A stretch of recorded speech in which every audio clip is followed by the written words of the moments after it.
കോരിച്ചൊഴിയുന്ന ഒരു മഴയുള്ള രാത്രിയെക്കുറിച്ചാണ് ഓർമ്മ വരുന്നത്. കോരിച്ചൊഴിയുന്ന മഴ CPMന്റെ ഗുണ്ടകൾക്ക് മാത്രം കയറിച്ചെല്ലാൻ പറ്റുന്ന മുടക്കോഴി മലയിലെ രഹസ്യ സങ്കേതം. അർദ്ധരാത്രിയിൽ കനത്ത ഇരുട്ടാണ്. ഇരുട്ടിൽ കാടിന്റെ മറവ് പറ്റി കരിയില പോലും അനങ്ങാതെ മലമുകളിലെ ഇടിഞ്ഞു പൊളിഞ്ഞ സങ്കേതം. ആ സങ്കേതം ലക്ഷ്യമാക്കി നീങ്ങുന്ന കുറേ കാൽപാദങ്ങൾ. അവർക്ക് മാത്രം മനസ്സിലാകുന്ന തരത്തിൽ നിർദ്ദേശങ്ങൾ കൊടുത്ത് അവരെ നയിക്കുന്നത് ആജാനുബാഹുവായ ഒരാളും. നാടൻ തോക്കുകളും ബോംബുകളും ഉൾപ്പെടെ മാരകായുധങ്ങളുമായി ഇടഞ്ഞു പൊളിഞ്ഞു കിടക്കുന്ന ആ വീടിന് കാവൽ നിൽക്കുന്ന ഒരു കൂട്ടം കൊടും ക്രിമിനലുകളും. കേരള രാഷ്ട്രീയ ചരിത്രത്തിൽ തന്നെ സംഭവബഹുലമായിരുന്നു ആ രാവ്. പറഞ്ഞു വരുന്നത് ഒരു സിനിമാ കഥയല്ല. സിനിമാ കഥയെ പോലും വെല്ലുന്ന, അല്ലെങ്കിൽ പല സിനിമകളും ഇതിൽ നിന്നും അടർത്തിയെടുത്ത ആ യഥാർത്ഥ സംഭവം. കാവൽ നിന്ന ഗുണ്ടകളിൽ ഒരാൾ തണുപ്പ് കാരണം തീപ്പെട്ടി ഉരച്ച് ദിനേശ് ബീഡി കത്തിച്ചപ്പോൾ കൺമുമ്പിൽ അരണ്ട വെട്ടത്തിൽ തെളിഞ്ഞു വന്ന ആ മുഖമാണ് ഈ ചിത്രം. CPMന്റെ പേടി സ്വപ്നമായിരുന്ന അന്നത്തെ DYSP ഷൗക്കത്ത് അലി. മുടക്കോഴി മലയിൽ നിന്നും കൊടിസുനി അടക്കമുള്ള കൊടും തീവ്രവാദികളെ കോഴിക്കുഞ്ഞുങ്ങളെ തൂക്കുന്നത് പോലെ തൂക്കിയെടുത്ത മലയിറങ്ങിയ കരുത്തനായ പോലീസുകാരൻ. പാർട്ടി ഗുണ്ടകൾക്ക് ഭക്ഷണം കൊടുക്കാൻ വന്ന പാർട്ടി കുടുംബത്തിലെ സ്ത്രീ വരെ ബലാത്സംഗം ചെയ്യപ്പെട്ടു എന്ന അതിക്രൂര പ്രവർത്തികൾ പോലും പുറം ലോകം അറിഞ്ഞത് ഷൗക്കത്ത് അലി ആ മല കയറിയതിന് ശേഷമാണ്. അന്ന് ഒരു കൂട്ടം പോലീസുകാരെയും കൊണ്ട് മലമുകളിലേക്ക് നടന്നു കയറിയ ധീരനായകൻ കഴിഞ്ഞ 10 കൊല്ലവും വനവാസത്തിൽ ആയിരുന്നു. ഇപ്പോൾ കേരള പോലീസിലെ സൂപ്പർ ഹീറോയുടെ പട്ടാഭിഷേകം നടന്നിരിക്കുന്നു. മന്ത്രി പിണറായി വിജയൻ ഉണ്ടല്ലോ നോക്കുമല്ലോ എന്ന ധൈര്യത്തിൽ കോൺഗ്രസുകാരുടെ തല തള്ളിപ്പൊളിച്ച ഗൺമാൻമാരുടെ കേസ് അന്വേഷിക്കാൻ മുഖ്യമന്ത്രിയുടെ നിർദ്ദേശപ്രകാരം ആഭ്യന്തരമന്ത്രി പുതിയ അന്വേഷണ സംഘം രൂപീകരിച്ചപ്പോൾ കണ്ട ആ കാഴ്ച. സ്പെഷ്യൽ ഇൻവെസ്റ്റിഗേഷൻ ടീമിന്റെ തലവനായി രാജകീയ തിരിച്ചുവരവ് നടത്തുന്ന കേരള പോലീസിന്റെ അഭിമാനം SP AP ഷൗക്കത്ത് അലി. ഗൺമാനെയും ടീമിനെയും തൂക്കുമെന്ന പ്രതീക്ഷ അത് അങ്ങനെ തന്നെയാണ്.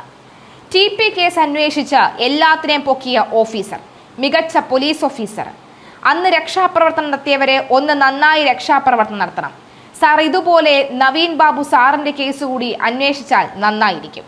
കണക്കുകൾ തീർക്കാൻ ഇയാൾക്കും അവസരം കിട്ടി. TP കേസിന്റെ പേരിൽ ഇയാളും ക്രൂശിക്കപ്പെട്ട് കിടപ്പായിരുന്നു. CP ചന്ദ്രശേഖരൻ വധത്തിലെ മുഴുവൻ പ്രതികളെയും പാർട്ടി ഓഫീസുകളിലും പാർട്ടി ഗ്രാമങ്ങളിൽ നിന്നും പാറമരകളിൽ കയറി ഒളിപ്പിച്ചിരുന്ന എല്ലാ നരാധമന്മാരെയും ഓടിച്ചിട്ട് പിടിച്ച പുലിക്കുട്ടി SP Shoukath Ali. Welcome back to Kerala police എന്നാണ് പറയുന്നത്. ഭരണപക്ഷവും പ്രതിപക്ഷവും ആൾക്കൊരുപോലെ തന്നെയാണ്. Big salute. കൊടിസുനിയെ പൂട്ടിയ പുലിക്കുട്ടി. കണ്ടറിയണം സഖാക്കളെ നിങ്ങളുടെ അവസ്ഥ. അടിപൊളി. മുടക്കോഴി മലയിൽ തലശ്ശേരി കോർട്ടിലെ പെർഫോമൻസും മറക്കാൻ പറ്റില്ല. ഇപ്പോൾ തന്നെ കുറേ പേരുടെ മുട്ട് വിയർക്കുന്നുണ്ടാകാം. കാരണം ഒരു വിട്ടുവീഴ്ചയ്ക്കും നിൽക്കാത്ത ഒരു ഓഫീസർ ഷൗക്കത്ത് അലി അന്വേഷിക്കുന്നു എന്നറിയുമ്പോൾ തന്നെ ആ ജീവനം കൊണ്ട് ഓടിയിട്ടുണ്ടാവും. സത്യസന്ധമായി ആരായാലും അന്വേഷിക്കട്ടെ. പിണറായി വിജയൻ സർക്കാർ ഒതുക്കി മൂലയ്ക്ക് വെച്ചിരുന്ന ഓഫീസർ കൊടിസുനിയെ പൂട്ടിയ ആ പൂട്ട്. CPM കോഴിക്കോട് ജില്ലാ സെക്രട്ടറി മോഹനനെ TP വധക്കേസിൽ നടുറോഡിൽ വണ്ടി തടഞ്ഞു അറസ്റ്റ് ചെയ്യാൻ കാണിച്ച ആ ധൈര്യം അത് കാണുമ്പോൾ തന്നെ അറിയാമല്ലോ.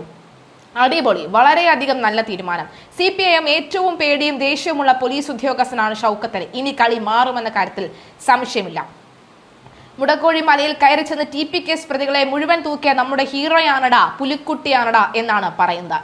തീർച്ചയായും ആ പുലിക്കുട്ടി വരുമ്പോൾ കേരള പോലീസിൽ ആവേശഭരിതം തന്നെയാണെന്ന കാര്യത്തിൽ യാതൊരു സംശയമില്ല. നിലവിലെ സാഹചര്യത്തിൽ ആലപ്പുഴയിൽ വെച്ച് മുൻ മുഖ്യമന്ത്രി പിണറായി വിജയന്റെ ഗൺമാൻമാർ യൂത്ത് കോൺഗ്രസ് KSU പ്രവർത്തകരെ മർദ്ദിച്ച സംഭവത്തിലാണ് ഈ പ്രത്യേക അന്വേഷണ സംഘത്തെയാണ് നിയോഗിച്ചിരിക്കുന്നത്. ആ അന്വേഷണ സംഘത്തിലാണ് SP ഷൗക്കത്ത് അലിയാണ് അന്വേഷിക്കുന്നത്. SP ഷൗക്കത്ത് അലി അന്വേഷിക്കും. 15 ദിവസത്തിനകം റിപ്പോർട്ടും നൽകുമെന്ന് വ്യക്തമാകുന്ന സാഹചര്യമാണ് വരുന്നത്. തീർച്ചയായിട്ടും ഷൗക്കത്ത് അലി എന്ന് പറയുന്നത് ഒരു ഒന്നൊന്നര ഷൗക്കത്ത് അലിയാണെന്ന കാര്യത്തിൽ യാതൊരുവിധ സംശയവുമില്ല. എന്തായാലും ഷൗക്കത്ത് അലി വരട്ടെ. ആവേശഭരിതമായ നിമിഷങ്ങൾക്ക് നമുക്ക് കാത്തിരിക്കാം. അദ്ദേഹം വരുമ്പോൾ വീറും വാശിയും ഒന്നുകൂടെ കൂടുമെന്ന കാര്യത്തിലും സംശയമില്ല. ഭരണമാറ്റത്തിന് പിന്നാലെ ആഭ്യന്തര വകുപ്പിലെ വകുപ്പ് വിഭജനവും പൂർത്തിയായതോടുകൂടിയാണ് ഇതു സംബന്ധിച്ച ഔദ്യോഗിക ഉത്തരവ് പുറത്തിറങ്ങിയത്. സെക്രട്ടേറിയറ്റ് വൃത്തങ്ങൾ നൽകുന്ന വിവരം തന്നെയാണിത്. മുൻപ് പിണറായി വിജയൻ സർക്കാരിന്റെ കാലത്ത് കടുത്ത അവഗണന നേരിടുകയും അപ്രധാന തസ്തികകളിലേക്ക് ഒതുക്കപ്പെടുകയും ചെയ്ത സത്യസന്ധരായ ഉദ്യോഗസ്ഥരെ തിരികെ മുഖ്യധാരയിലേക്ക് കൊണ്ടുവരുന്നതിന്റെ ഭാഗം കൂടിയാണ് ഈ നീക്കം. രാഷ്ട്രീയ സമ്മർദ്ദങ്ങൾക്കോ ഭീഷണികൾക്കോ വഴങ്ങാത്ത ഉദ്യോഗസ്ഥനെന്ന പ്രതിച്ഛായയുള്ള ഷൗക്കത്ത് അലിയെ തന്നെ ഈ കേസിന്റെ ചുമതല ഏൽപ്പിക്കുന്നതിലൂടെ കഴിഞ്ഞ ഭരണകാലത്ത് നിയമം കയ്യിലെടുത്ത പോലീസുകാർക്കെതിരെ വിട്ടുവീഴ്ചയില്ലാത്ത നടപടി ഉണ്ടാകുമെന്ന ശക്തമായ മുന്നറിയിപ്പ് പുതിയ മുഖ്യമന്ത്രി വി ഡി സതീശൻ നൽകുന്നുണ്ട്. കേസ് അതിവേഗം അന്വേഷിച്ച് പുതിയ FIR രജിസ്റ്റർ ചെയ്യാനും പ്രതികളായ പോലീസുകാരെ ഉടൻ സസ്പെൻഡ് ചെയ്യാനും ആഭ്യന്തര മന്ത്രാലയം നിർദ്ദേശം നൽകിയിട്ടുണ്ട്. എന്തായാലും ആ നിർദ്ദേശത്തിന് പിന്നാലെയാണ് ഈ വാർത്തകൾ. ഈ കേസിലേക്ക് ഷൗക്കത്ത് അലി എന്ന കരുത്തനായ ഉദ്യോഗസ്ഥൻ കടന്നുവരുന്നതിന് പിന്നിൽ വലിയൊരു രാഷ്ട്രീയ പശ്ചാത്തലം കൂടിയുണ്ട്. എന്തായാലും ആ രാഷ്ട്രീയ പശ്ചാത്തലമാണ് CPM-നെ വിറപ്പിച്ച ആ രാത്രിയിലൂടെ നമ്മൾ മനസ്സിലാക്കിയത്. എന്തായാലും നിലവിലെ സാഹചര്യത്തിൽ ഇദ്ദേഹം വരുമ്പോൾ കൂടുതൽ പ്രതീക്ഷയുണ്ടെന്ന കാര്യത്തിൽ സംശയമില്ല. 2023 ഡിസംബർ 15-നാണ് ഈ സംഭവ വികാസങ്ങളൊക്കെ തന്നെ നടക്കുന്നത്. നവകേരള സദസ്സിന്റെ ഭാഗമായി ആലപ്പുഴയിലെത്തിയ അന്നത്തെ മുഖ്യമന്ത്രി പിണറായി വിജയന്റെ വാഹനത്തിന് നേരെ കരിങ്കൊടി കാണിച്ച് പ്രതിഷേധിച്ച KSU യൂത്ത് കോൺഗ്രസ് പ്രവർത്തകരെ മുഖ്യമന്ത്രിയുടെ ഗൺമാൻമാരായ അനിൽകുമാറും സന്ദീപും ചേർന്ന വാഹനത്തിൽ നിന്നിറങ്ങി ക്രൂരമായി തല്ലിച്ചതയ്ക്കുകയായിരുന്നു എന്നാണ് വ്യക്തമാകുന്നത്. ഉപയോഗിച്ച യുവാക്കളുടെ തലയടക്കം മർദ്ദിച്ച ഈ ദാരുണമായ സംഭവം മുൻ മുഖ്യമന്ത്രി പിണറായി വിജയൻ പരസ്യമായി ന്യായീകരിക്കുകയാണ്. അന്ന് ചെയ്തത് തന്റെ ജീവൻ രക്ഷിക്കാൻ വേണ്ടി ഗൺമാൻമാർ നടത്തിയ രക്ഷാപ്രവർത്തനമെന്ന രീതിയിലായിരുന്നു മുഖ്യമന്ത്രി ഇതിനെ വിശേഷിപ്പിച്ചത്. ഈ പരസ്യമായ ഭരണകൂട പിന്തുണയാണ് പോലീസുകാർക്ക് അന്ന് നിയമത്തിൽ നിന്ന് സംരക്ഷണം നൽകിയത്.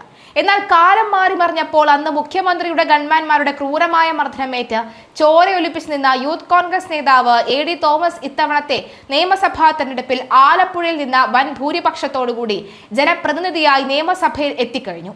മർദ്ദിച്ചവർക്ക് മുൻ സർക്കാർ പ്രമോഷൻ നൽകി ആദരിച്ചപ്പോൾ മർദ്ദനമേറ്റ ഇരയെ ജനങ്ങൾ നിയമസഭയിലേക്ക് വോട്ട് ചെയ്ത് ജയിപ്പിച്ചു വിട്ടു എന്നത് വലിയൊരു രാഷ്ട്രീയ കാവ്യനീതിയായി തന്നെ മാറി. അതുകൊണ്ട് തന്നെ സ്വന്തം സഹപ്രവർത്തകരെ തെരുവിൽ തല്ലിച്ചതച്ച പോലീസുകാരെ നിയമത്തിന് മുന്നിൽ കൊണ്ടുവരേണ്ടത് പുതിയ ഭരണപക്ഷത്തിന് ഒരു അഭിമാന പ്രശ്നം കൂടിയാണ്. ഇതിനുള്ള ആദ്യപടിയായാണ് ഇപ്പോൾ അതിവേഗത്തിലുള്ള പുനരന്വേഷണം. കഴിഞ്ഞ സർക്കാരിന്റെ കാലത്ത് ഈ കേസ് അട്ടിമറിക്കാൻ പോലീസ് സേനയ്ക്കുള്ളിൽ തന്നെ വൻ കള്ളക്കളിയാണ് നടന്നത്. കേസ് അന്വേഷിച്ച ജില്ലാ ക്രൈംബ്രാഞ്ച് സംഘം പ്രതികളായ ഗൺമാൻമാർക്ക് അനുകൂലമായ സംഭവത്തിൽ യാതൊരു തെളിവുമില്ല എന്ന് കാണിച്ച് കോടതിയിൽ റിപ്പോർട്ട് നൽകി ക്ലീൻ ചീട്ട് നൽകുകയും ചെയ്തിരുന്നു. മാധ്യമങ്ങളിൽ ആക്രമണത്തിന്റെ ദൃശ്യങ്ങൾ വ്യക്തമായി ഉണ്ടായിരുന്നിട്ടും ബോധപൂർവ്വം മർദ്ദന ദൃശ്യങ്ങൾ ഇല്ലാത്ത പോലീസ് ഫോട്ടോഗ്രാഫർ എടുത്ത ചില ചിത്രങ്ങളും വീഡിയോകളും മാത്രമാണ് ക്രൈംബ്രാഞ്ച് അന്ന് കോടതിയിൽ ഹാജരാക്കിയത്. ഭരണകൂടത്തിന്റെ ഒത്താശയോടെ പ്രതികളെ രക്ഷിക്കാൻ വേണ്ടി നടത്തിയ ഈ നീക്കം പോലീസിന്റെ ചരിത്രത്തിലെ തന്നെ വലിയൊരു കറുത്ത പാടായി അവശേഷിക്കുന്നുണ്ട്. പക്ഷേ ക്രൈംബ്രാഞ്ചിന്റെ ഈ വ്യാജ റിപ്പോർട്ട് കോടതിയിൽ അധികകാലം വില പോവില്ല. പരാതിക്കാരായ യൂത്ത് കോൺഗ്രസ് പ്രവർത്തകർ മാധ്യമങ്ങളിൽ വന്ന മർദ്ദനത്തിന്റെ യാഥാർത്ഥ്യവും യഥാർത്ഥ ദൃശ്യങ്ങളും വ്യക്തമായും ശേഖരിച്ച് നേരിട്ട് കോടതിയിൽ ഹാജരാക്കുകയായിരുന്നു. ചാനൽ ദൃശ്യങ്ങൾ പരിശോധിച്ച കോടതിക്ക് ക്രൈംബ്രാഞ്ചിന്റെ കള്ളക്കളി പൂർണ്ണമായും ബോധ്യപ്പെടുകയും ആലപ്പുഴ മജിസ്ട്രേറ്റ് കോടതി കേസിൽ പുനരന്വേഷണത്തിന് കർശന ഉത്തരവിടുകയും ചെയ്തു. കോടതി ഉത്തരവിട്ടതുമായി ബന്ധപ്പെട്ട് ഉടൻ തന്നെ ഇടത് സർക്കാർ തങ്ങളുടെ പ്രിയപ്പെട്ട പോലീസുകാരെ സംരക്ഷിക്കുന്നതിനായി ഈ ഉത്തരവിന്മേൽ തുടർ നടപടികളൊന്നും സ്വീകരിക്കാതെ ഫയലുകൾ പൂഴ്ത്തിവെക്കുകയായിരുന്നു.